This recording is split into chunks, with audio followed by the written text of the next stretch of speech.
Okay, coach, so far as the first practice. Went all right. It's hard because we're still missing Carl and Kevin and AJ. But we got 12 guys, and so full complement of guys that we can work with, and we got the additions of Q and Juan, and they're out there making an impact. It's fun to watch them play. So we're doing all right.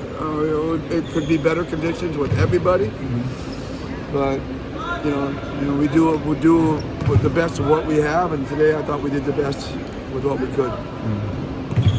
Have QMB and Juan maybe at least pick up something in the triangle offense?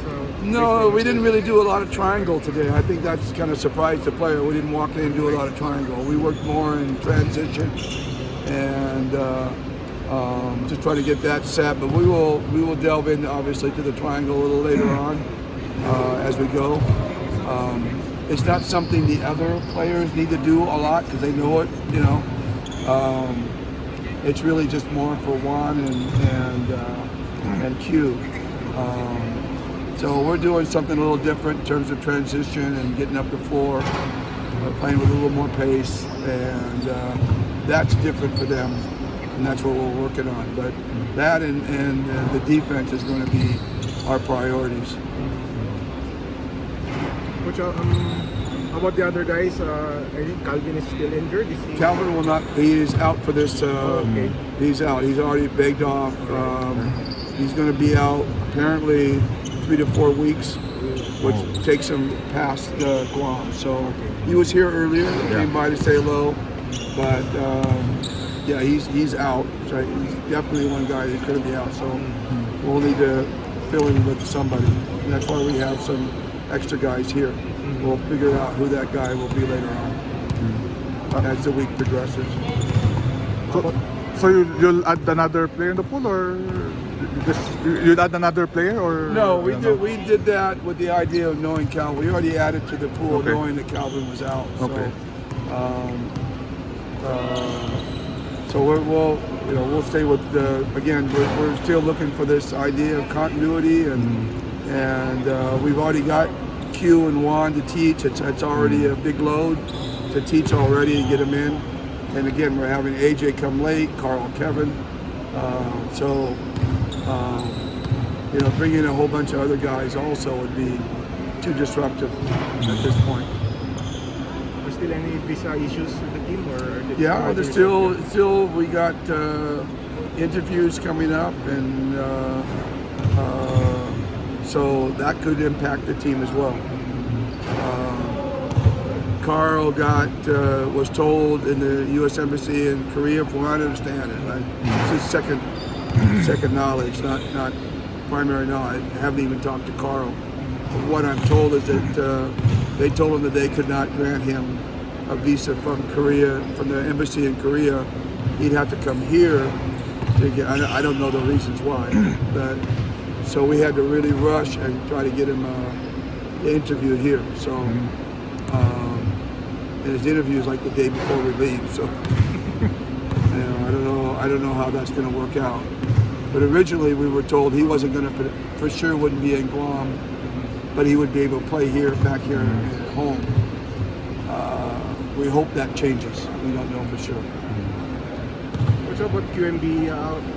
What do you think is the impact that he'll be giving to Gilas this item? Well, you can never have enough big men. That's for sure. And he's a physical type of player, and that's I think what we lacked. I think we need that physicality. AJ's is a really good player. He has his own level of physicality, but he's not a power guy. Japeth is not a power guy, also obviously. So we get a guy that's usually our physical guys are guys like Carl. But he's a little undersized for being a 4 or 5 man physical guy in the international game. So it's nice to have a guy at 6'10" who's physical. Jumar obviously is the other big physical presence that we have, and of course we're still missing Kai. But just a guy that can play off on the weak side of the offense and collect rebounds and give us extra opportunities, finish around the basket, and then be able to devote himself, be a committed defender to a big man scorer that we may need to put him on. Have you scouted Guam already? I mean we'll do more scouting when we get closer and we go into Inspire. But over the last few weeks, even the last couple months, I've watched their games against Korea. I watched them against Japan. Watched it against Syria, the game they beat. They won in the Asia Cup. I've watched all those games, so I know a little bit about them. But we felt we knew a lot about Taiwan too when we played them, and they showed up with some guys we didn't know about and really surprised us. So we don't want to be surprised this time. Got to be ready.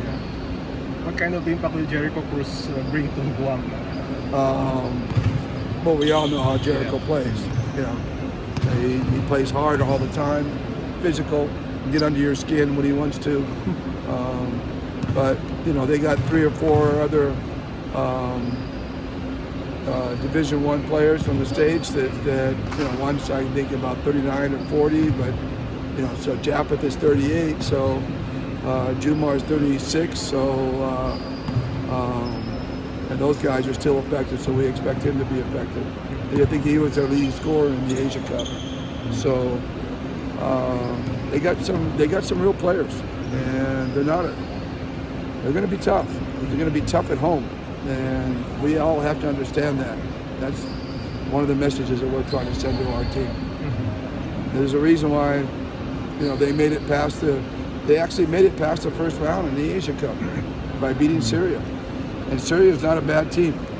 So Syria was heavily favored, and they were able to upset Syria. So again, nothing for granted for us. Take nothing for granted. Okay.